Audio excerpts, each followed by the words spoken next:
Good evening. Settle in. Close your eyes and allow the weight of the day to fall away. We're going to take a long, slow journey back in time to an era of castles and cathedrals, of knights and queens. But we won't be focusing on epic battles or grand coronations. Instead, we'll be looking at something far more intimate, far more mundane, and perhaps far more boring. We're going to explore what love was like in the medieval world. And we'll start with a simple, yet crucial truth. The word dating is a modern invention. The very concept of two people meeting and getting to know each other on their own terms, with the goal of finding a partner for a future life together, simply didn't exist. Instead, there was a single, all-encompassing goal: marriage. And this institution was, for most, not a matter of the heart, but a matter of business, of duty, and of survival. Imagine, if you will, a young man of noble birth, living in a sprawling, cold stone castle. His days are filled with training for combat, with learning the complex rules of chivalry, and with preparing for his future role as a lord. He is not, however, thinking about a future bride in the same way that someone in our time might. For him, a wife is a crucial piece of the puzzle of his family's legacy. She represents land, wealth, and power. Her hand in marriage is not won through romantic gestures, but through negotiations between two powerful families. It is a contract, signed and sealed with wax, long before the young man and woman ever meet. A marriage could unite two rival houses, solidify an alliance with a neighboring kingdom, or bring a much-needed injection of land and coin into a family's coffers. The feelings of the individuals involved were, for the most part, a secondary concern, if they were considered at all. This wasn't a cruel practice. It was simply the way the world worked. It was a matter of survival for a family to maintain its power and influence. A poor marriage could lead to a family's ruin, to the loss of their lands, and to a significant drop in social standing. Therefore, the choice of a spouse was far too important to be left to the whims of young, impetuous love. The process was often started when the individuals were just children. Marriageable age for a girl was as young as 12, and for a boy 14. It was not uncommon for betrothals to be arranged even earlier. A young noblewoman might be sent away from her family home to be raised in the court of her future husband's family, or in the household of another powerful family, where she would be groomed and educated to be a suitable wife. This education, however, was not the kind we might think of today. A noblewoman was taught to manage a household, to oversee servants, to understand the intricacies of estate management, and to run a vast and complex social network. She might learn to read and write, but her primary purpose was to be a productive member of her husband's family, to bear him healthy children, and to be a symbol of his wealth and status. Her own desires, her own passions, were often suppressed or entirely ignored in favor of her duty. The concept of romantic love as a prerequisite for marriage was a radical and, frankly, dangerous idea. The Church, which held immense power over all aspects of medieval life, taught that marriage was a sacrament, a holy bond that was meant to be for life. But this bond was not necessarily about the love between two people. It was about procreation, about avoiding the sin of fornication, and about creating a stable social order. The Church had very strict rules about who could marry whom. You couldn't marry a blood relative, no matter how distant. You couldn't marry someone from your spiritual family, such as a godparent. These rules, known as the laws of consanguinity and affinity, were a way for the Church to regulate society and, in some cases, to wield power over the nobility. A powerful lord might find his marriage challenged by a rival who could find a distant, forgotten familial link, giving the Church an opportunity to intervene and potentially annul the marriage, causing chaos and political instability.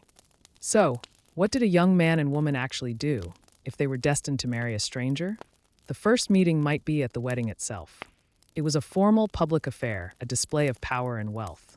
The couple would be presented to the community, and the marriage vows would be said, often in a church or at the church door. After the ceremony, there would be a feast, a grand celebration that could last for days. But the most important part of the wedding was often the consummation. In many traditions, the couple's bedding was a public affair, witnessed by members of the family to ensure the marriage was valid and to prove the bride's virginity.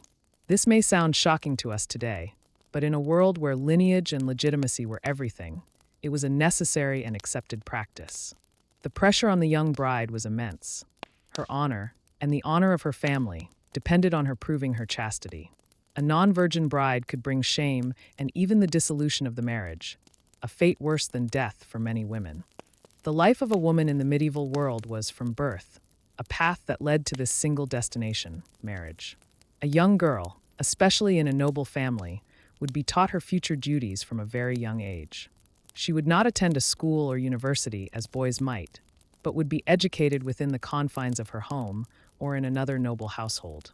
She would learn to be a good chatelaine, a lady of the castle. She would learn to spin, to weave, to embroider, and to manage a complex household with a large number of servants.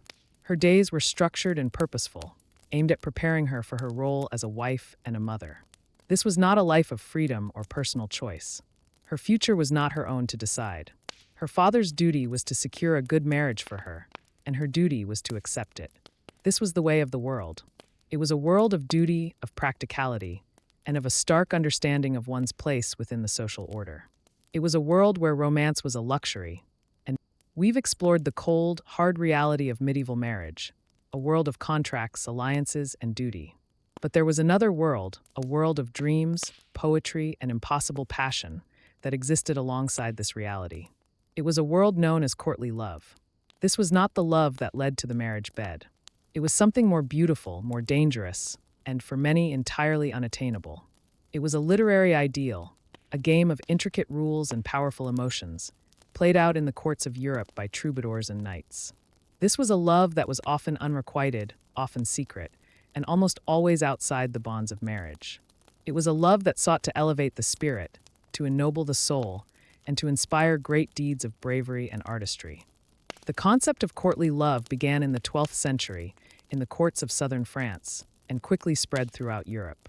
It was a cultural phenomenon, a set of ideals that defined the relationship between a knight and a married noblewoman. The knight, or the troubadour, would pledge his service to this lady, who was almost always of a higher social standing and married to a powerful lord. His love for her was meant to be pure and spiritual, a source of inspiration rather than a path to physical consummation. He would write her poems, sing her songs, and perform great deeds of valor in her name, all to win her favor. The lady, in turn, would remain aloof and distant, perhaps offering a small token of her favor, like a scarf or a glove, which the knight would wear into battle as a symbol of his devotion. This was a game of subtle signals, of yearning glances, and of unspoken desires that existed within the confines of a rigid social code. The rules of this game were famously laid out in a book called The Art of Courtly Love, written by a 12th century cleric named Andreas Capellanus. This text, which may have been a satirical commentary or a serious guide, detailed the complex regulations of this idealized relationship. The rules stated that love could not exist within the bonds of marriage, that jealousy was a necessary part of love, and that a lady's favor was the ultimate reward for a knight's service. The most famous literary examples of courtly love come from figures like the legendary King Arthur and his knights. The story of Lancelot and Guinevere is the quintessential example. Lancelot's devotion to the queen, his willingness to do anything for her, and the tragic, doomed nature of their love. This narrative, and others like it, captivated the medieval imagination, offering a fantasy of romance that stood in stark contrast to the transactional reality of marriage. It was a world where love was an adventure, a quest, and a deeply personal journey, rather than a family duty. But was this just a literary fantasy? Was courtly love a real, practiced part of medieval life? Or was it simply a poetic ideal that existed only on the page? Historians are divided on this question. Some believe that it was indeed a real, if secret, practice, a way for noblemen and noblewomen to express their passions in a world that denied them personal choice. The intense emotional and psychological depth of the poems and stories suggests that there was a real human yearning behind them. The very fact that the Church often condemned the practice of courtly love as dangerous and adulterous suggests that it was more than just a fictional construct. It was a genuine threat to the social order and to the sanctity of marriage. It offered a dangerous alternative to the dutiful life, a path of passionate, individualistic expression in a world that valued conformity and duty above all else. On the other hand, many scholars argue that it was purely a literary tradition, a sophisticated game of make-believe played out in the courts. It was a way for the nobility to entertain themselves, to showcase their wit and their poetic skill, and to create a culture of refined artistry. The rules of courtly love were so elaborate and so contradictory that they seemed almost designed to be impossible to follow in real life. How could a knight truly love a married woman without it leading to a tragic end? as it often did in the stories. The very unattainability of the love was a key part of the ideal. It was the yearning, the suffering, and the devotion that mattered, not the fulfillment. It was a love that was meant to be felt, not acted upon. The lady, who was often a real person, became a symbol, a muse, an almost divine figure who inspired the knight to be a better person. He was not trying to win her body. He was trying to win her spiritual approval, her acknowledgement of his worthiness. This separation of love from physical desire was a key part of the ideal, and a way for the game to be played without crossing the line into a dangerous and punishable affair. The reality of life for the vast majority of the population, the peasants, was a world away from this literary ideal. A peasant's life was dictated by the land and the seasons. There was no time for writing sonnets or jousting in a lady's honor. Their courtship was a simple, practical affair, focused on finding a partner who could work the fields, raise strong children, and contribute to the family's survival. Love, in this context, was a quiet, enduring thing that grew out of shared hardship and mutual dependency. It was the comfort of a warm body on a cold night, the shared labor of planting and harvesting, and the joy of watching a child grow. The idealized, spiritual love of the court was a foreign concept, a beautiful but utterly impractical fantasy. The songs of the troubadours might have occasionally reached their ears, but they were about a world that was as distant and as fictional as a fairy tale. Their love stories were not written down in illuminated manuscripts. They were told in hushed voices around a fire, in the simple, honest language of the land. In this quiet moment, let's reflect on this great divide. The same world that produced the grand castles and the poetic verses of courtly love was also the world of the simple hut and the endless toil of the fields. The human heart, however, found ways to love in both places, albeit in very different ways. We will now move slowly into that other world, the world of the peasant, to see what their courtship was truly like. The harp melody fades, and we are left with the gentle sound of the wind, rustling through the wheat fields, telling a different story of love. We now leave the world of magnificent castles and poetic dreams behind. We descend from the elegant court, with its intricate rules of love and honor, and we arrive in a different place altogether. A place of mud, straw, and honest labor. We arrive in the medieval village, where the vast majority of people lived out their lives. Here, in the heart of the countryside, the concept of love and courtship was a world away from the noble ideal. It wasn't about contracts between families or about poetic devotion to an unattainable lady. It was about something far more simple and far more essential: survival. The life of a medieval peasant was hard. It was a life of backbreaking work, of unpredictable harvests, and of a constant struggle against hunger and disease. In such a world, a partner was not just a companion for the heart, but a partner in labor, a necessary part of the household economy.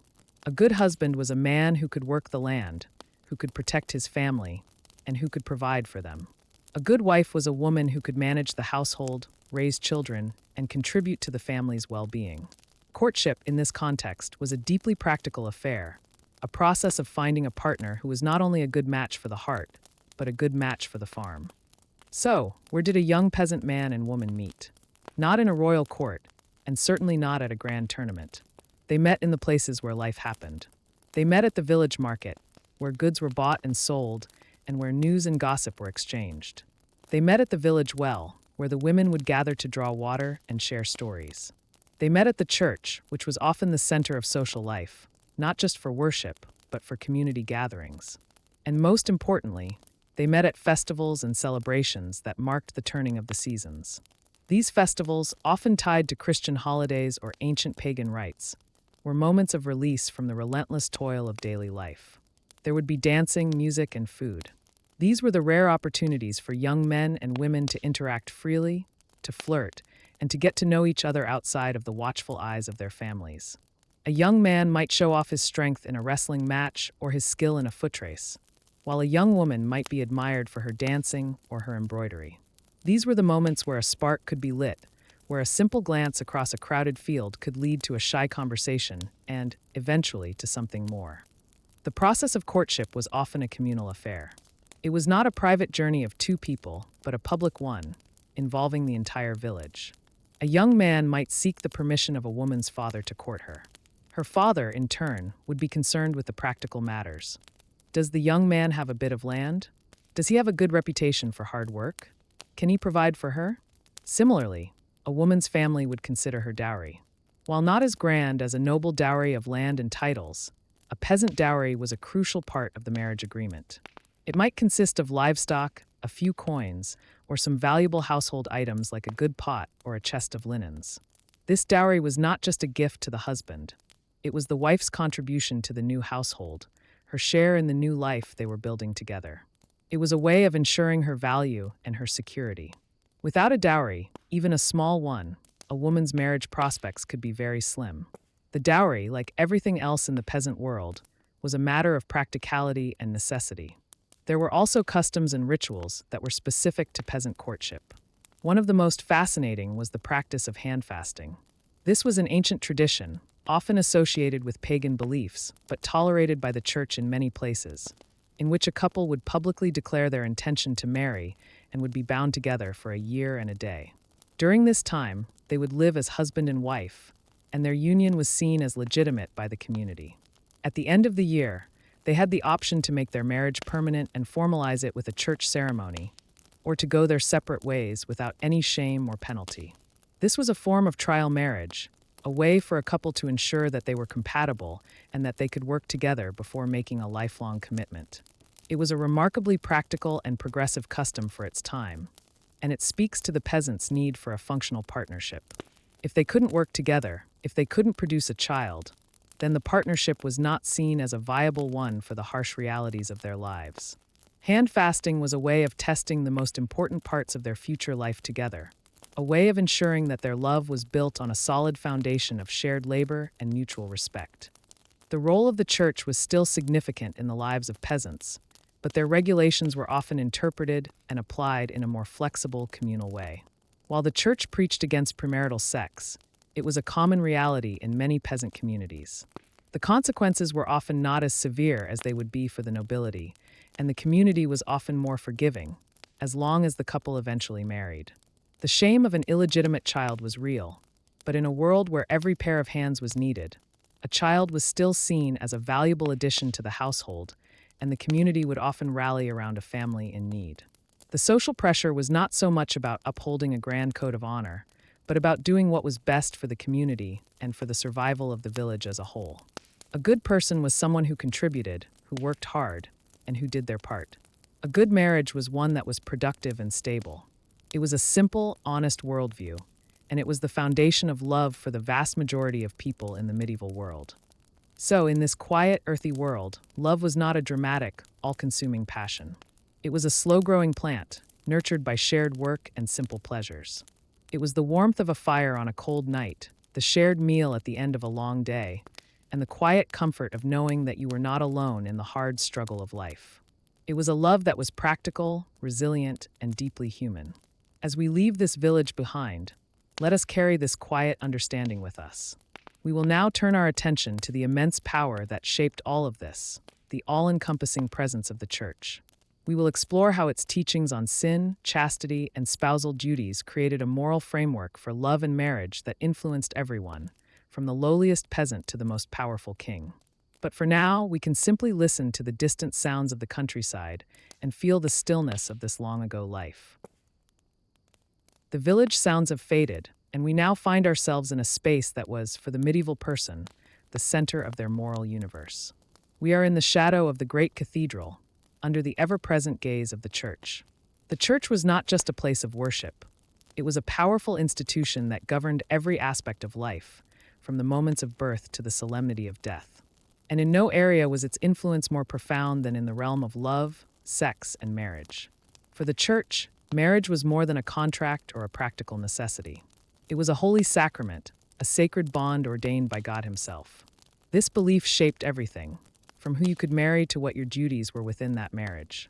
The Church's teachings created a moral framework, a set of rules that, in theory, applied to everyone, from the lowliest serf to the mightiest king. These were the rules of faith, and they were unbreakable. At the heart of the Church's teaching on love and marriage was a profound emphasis on chastity. Chastity before marriage was a virtue to be upheld at all costs, and lust, or any form of sex outside of marriage, was a mortal sin. The body was seen as a vessel for the soul, and carnal desires were considered a temptation of the devil, something to be controlled and managed, not indulged. For a young woman, her virginity was not just a matter of personal honor. It was a reflection of her family's honor and a sign of her purity and piety. For a young man, while there was often a double standard in practice, the ideal was the same: to remain chaste until marriage. The purpose of sexual union, according to the Church, was primarily for procreation, for bringing new souls into the world. Any other reason, pleasure, companionship, or intimacy for its own sake, was viewed with suspicion. This created a tension between the natural human desires of love and passion and the strict moral code that everyone was expected to follow. It was a tension that would shape relationships throughout the medieval world. The rules of marriage itself were just as strict and carefully defined. The Church had a long list of prohibited relationships. You couldn't marry someone who was a blood relative, no matter how distant. This was known as consanguinity. The degrees of kinship that were prohibited were so wide that it was often difficult for noble families, whose genealogies were well known, to find a suitable spouse who wasn't somehow related. This rule was a way for the Church to prevent incest, but it was also a tool of political control, as an enemy could often find a distant familial link and use it to challenge a powerful marriage, leading to an annulment and political chaos. The Church also forbade marriage to anyone who was a spiritual relative, meaning a godparent, a godchild, or the family members of either. This created a web of spiritual kinship that further limited marriage choices. All of these rules made finding a suitable partner a difficult and complex task, especially for the nobility, and gave the Church immense power to approve or disapprove of a union. A wedding wasn't just a family affair. It was a church affair, a public ritual that required the approval of the clergy. Once married, the couple's duties were clearly laid out by the Church. The husband was the head of the household, the protector, and the provider. His wife was expected to be obedient to him, to manage the home, and to bear and raise children. It was a clear, patriarchal hierarchy, with the husband holding ultimate authority. However, it wasn't a one-sided arrangement. The Church taught that the husband's duty was to love and care for his wife, not to abuse her. Marriage was a partnership, albeit an unequal one, and both husband and wife had a sacred duty to fulfill their roles. The sexual life of the couple was also regulated. Sex was only to be for the purpose of procreation, and it was forbidden on holy days and during certain religious seasons, like Lent. This was all part of the Church's larger project of bringing order to a world that was often chaotic, and of bringing the sacred into the most intimate parts of human life. The Church wanted to sanctify everything, to make sure that even the act of love was done in a way that was pleasing to God. The rules of divorce were extremely strict, and getting a legal separation was almost impossible. The Church taught that marriage was a bond that could not be broken by man, only by God. There was no such thing as divorce as we know it today. A couple could, however, seek an annulment, which was a declaration that the marriage had never been valid in the first place. An annulment could be granted for a number of reasons. If the marriage was never consummated, if it was forced, or if it was discovered that the couple was related by blood or spiritually. But annulments were difficult to obtain, and they were almost exclusively the domain of the wealthy and powerful. A peasant couple, tied together by their land and their children, had no such recourse. They were expected to live with their choice, for better or for worse, until death parted them. This added another layer of seriousness to the whole process of finding a spouse. A bad choice was not something you could easily escape from. This was a bond for life, and it was a bond that was sealed not only by a human contract, but by a divine promise. The influence of the Church on medieval love and marriage was all-encompassing, but it also created a deep-seated tension. The ideal of a chaste, dutiful, and sacred marriage was beautiful, but it often clashed with the messy realities of human emotion. The Church's condemnation of lust and passion pushed those feelings into the shadows, creating a subculture of secret affairs and illicit trysts that we will explore in the next part. It was a world of public piety and private passion, of strict rules and the inevitable breaking of them. But for now, we leave the quiet, echoing walls of the Church behind us. The distant chant fades, and a new sound begins to emerge, the sound of a hushed secret, a whispered confession. We're about to explore the stories of those who dared to break the rules, to cross the line between duty and desire. We have explored the rules. We have seen the contracts and the duties, the spiritual ideals, and the practical necessities. But what happens when people inevitably break those rules? What happens when human passion, that wild and untamable force, defies the strictures of society and the solemn decrees of the church. We are now entering a world of shadows, of hushed secrets, and of passionate betrayal.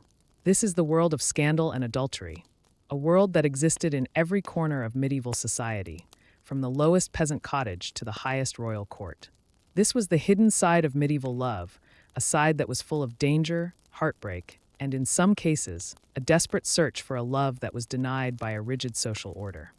In the medieval world, adultery was not just a moral failing. It was a serious crime with severe consequences. The punishments for adultery were often harsh, especially for women. A woman caught in adultery could be publicly shamed, cast out by her family, and even face violence at the hands of her husband or community. There are records of punishments that included public beatings, having one's head shaved, or being forced to wear a sign of one's shame. The reasoning behind this was simple. A woman's fidelity was crucial for ensuring the legitimacy of her husband's heirs. If a woman had an affair, it could throw the entire lineage into question, and in a world where inheritance and succession were everything, this was a threat to the very fabric of society. A husband, on the other hand, was often viewed with far more leniency. The double standard was profound and pervasive. While a man's affair was considered a sin by the church, it rarely carried the same social or legal consequences. It was simply a fact of life for many, a testament to the patriarchal nature of the time. The tales of famous illicit affairs from the medieval world have come down to us through history, and they offer a glimpse into this secret world. We've already touched on the story of Lancelot and Guinevere. Their love was the perfect, tragic example of courtly love that went too far. It was a love that defied the king, that broke the rules of chivalry, and that ultimately led to the downfall of the mythical kingdom of Camelot. Their story, however romanticized, was a cautionary tale about the dangers of letting personal passion override one's duty. Another famous and more historically grounded example is the tumultuous life of Eleanor of Aquitaine. A powerful queen, she was married first to the King of France and later to the King of England. She was a woman of immense power and influence, and she was known to have been a patron of the troubadours and the ideals of courtly love. Her alleged infidelities were a source of great scandal and political turmoil, and her life serves as a powerful reminder that even in the highest echelons of society, the heart could be a source of immense conflict and personal drama. The most vulnerable to these passions were often the young people who had been forced into loveless, arranged marriages. For them, a secret affair could be a desperate attempt to find a love and a connection that was missing from their lives. These affairs often happened in the quiet corners of the castle, in the hidden gardens, or in the back alleys of the village. They were a dangerous dance of stolen moments and whispered promises. The consequences of being caught were so severe that the stakes were incredibly high. For a noblewoman, it could mean being sent to a convent, or even facing a life of imprisonment in a remote castle. For a peasant woman, it could mean being driven from her village, a fate that was often a death sentence. The risk, however, was often outweighed by the overwhelming desire for a love that felt real, a love that was chosen rather than imposed. The church itself was not immune to these human passions. The vows of celibacy that were required of priests, monks, and nuns were often broken. While the church preached purity and spiritual devotion, human nature often proved to be stronger than the vow. There are many historical records of priests having mistresses, of monks and nuns having secret affairs, and of children being born out of these illicit unions. Monasteries and convents, which were meant to be places of spiritual refuge, were sometimes a setting for these hidden trysts. A convent might be a place where a young noblewoman was sent to be a nun, but it was also a place where she might form a close, passionate relationship with another sister, or even with a visiting cleric. These secret relationships were, of course, hidden from the public and from the church authorities, but they were a very real part of the medieval landscape, a quiet rebellion against a system that sought to suppress the most fundamental of human needs. So, in the end, we see that the medieval world, for all its strict rules and rigid social order, was also a world of immense human passion and desire. The public face of love was one of duty and contracts, but the private face was often one of forbidden romance, secret liaisons, and passionate heartbreak. These stories, told in whispers and preserved in literary tales, reveal a deeper truth about the human heart. No matter how many laws are made, no matter how many rules are set, love will always find a way to flourish, even in the most dangerous of circumstances. As the last of these whispers fades into the darkness, we will now turn our attention to the more mystical side of medieval love.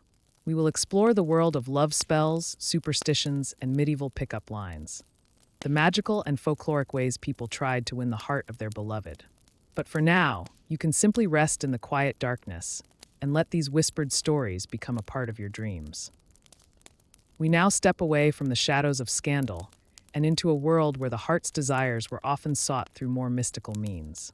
In a time when science was still in its infancy and the world was full of unexplained phenomena, it was natural for people to turn to love spells, superstitions, and charms to aid them in their pursuit of romance. This was a world where the veil between the natural and the supernatural was thin, and where everyday objects and rituals could be imbued with magical power. Whether it was a peasant girl hoping to catch the eye of the village strongman or a noble lady wishing to ensure her husband's affections, the medieval world was alive with beliefs and practices designed to influence the fickle heart of love. Forget the grand gestures of courtly love or the practical considerations of peasant marriage. We are now entering the realm of enchantment. One of the most common ways to try and win someone's love was through the use of love spells. These could range from simple incantations whispered under the breath to elaborate rituals involving herbs, candles, and personal belongings. Certain plants were believed to have potent love-drawing properties. Vervain, for example, was associated with love and protection, and might be carried as a charm or added to a potion. Apples, with their connotations of temptation and the biblical story of Adam and Eve, were also frequently used in love magic. A young woman might peel an apple in one continuous strip and then throw the peel over her shoulder, hoping it would land in the shape of her true love's initial. Other spells involved tying knots while reciting specific words, believing that the binding of the knot would bind the heart of the desired person. Sometimes, more personal items were used, such as a lock of hair or a piece of clothing, which were thought to carry the essence of the individual and make the spell more potent. These practices were often kept secret, as they were frowned upon by the church, which viewed them as a form of witchcraft. Superstitions also played a significant role in medieval courtship. People believed that certain omens and signs could predict whether a relationship would be successful. For example, finding two nuts joined together was considered a sign of a future loving union. Dreams were also interpreted for their romantic significance. Dreaming of flowers might suggest new love, while dreaming of stormy weather could foreshadow difficulties in a relationship. The timing of certain actions was also important. Meeting someone for the first time on a particular day of the week or under a certain phase of the moon could be seen as either auspicious or unlucky for the blossoming of love. Even the way someone sneezed or stumbled could be interpreted as a sign related to their romantic prospects. These superstitions provided a framework for understanding the often unpredictable nature of love, offering a sense of control in a world where so much was left to fate. While they might not have had modern dating apps or smooth pickup lines, medieval people certainly had their ways of trying to attract a potential partner. Love poetry and songs were a common form of expressing affection, particularly in the noble courts. Troubadours were skilled in crafting verses that praised the beauty and virtue of their beloved, often in elaborate and metaphorical language. These poems were not just a way to express feelings. They were a performance, a way for a suitor to showcase his wit, his education, and his refined sensibilities. Among the peasantry, songs were also important, often sung during communal gatherings or while working in the fields. These songs might be simpler and more direct, but they served the same purpose of conveying interest and affection. Giving gifts was another way to show one's feelings. A knight might present his lady with a piece of jewelry or a rare fabric, while a peasant man might offer a finely carved wooden trinket or the first fruits of his harvest to the woman he admired. There were also more direct, if perhaps less eloquent, ways of expressing interest. A young man might try to impress a woman with his physical prowess by showing off his skill in wrestling or other athletic contests. He might offer to help her with her chores or find other ways to demonstrate his strength and his willingness to provide. A young woman might try to catch a man's eye with a lingering glance or a playful smile. The social dances at festivals were a crucial opportunity for young people to interact, to touch hands, and to gauge each other's interest. Even teasing and playful banter could be a form of flirtation. These interactions were often governed by unspoken rules and social customs, but they were the ways in which medieval people navigated the early stages of attraction and courtship, trying to signal their interest without being too forward or disrespectful. The medical and folk beliefs of the time also intertwined with ideas about love and desire. It was believed that the body was governed by humors, and an imbalance of these humors could affect a person's temperament and their capacity for love. Certain foods and herbs were thought to be aphrodisiacs, while others were believed to dampen desire. The heart was seen as the seat of emotions, including love, and physical symptoms like a racing pulse or flushed cheeks were interpreted as signs of being in love. Ideas about fertility were also closely linked to love and marriage. Couples would often seek the advice of local healers or wise women to help them conceive, and there were many folk remedies and charms believed to increase fertility. As we reflect on these fascinating beliefs and practices, we see a world where love was not just a matter of social arrangement or poetic ideal, but also something that could be influenced, or at least understood, through the lens of magic, superstition, and the wisdom of folklore. The gentle tinkling of bells fades, the scent of herbs dissipates, and we are left with a quiet sense of wonder at the ingenuity and the enduring hope of the human heart in its quest for connection.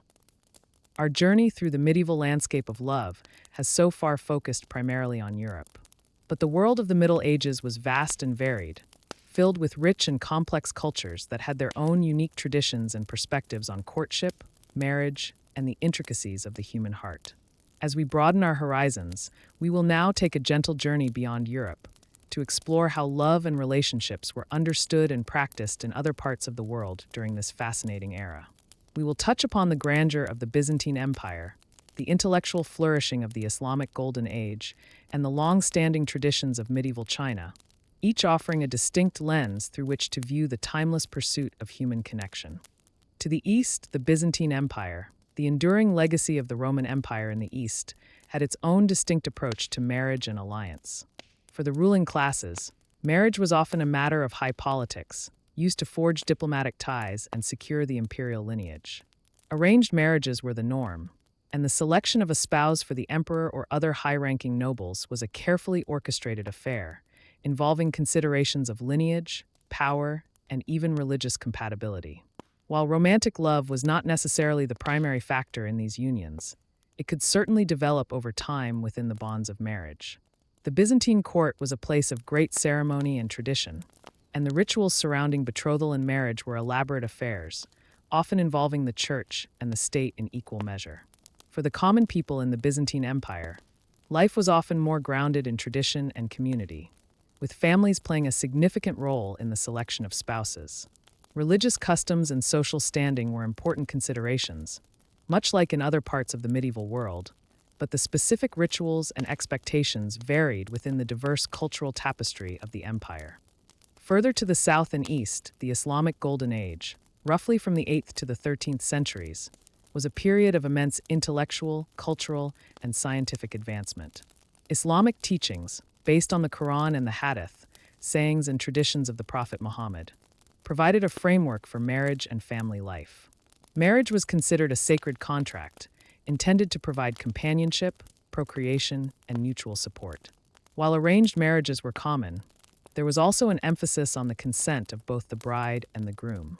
Islamic law provided women with certain rights within marriage, including the right to a dowry, mahr, that belonged to her, and the right to seek divorce under certain circumstances. Polygyny was permitted for men under specific conditions, but monogamy was the more common practice.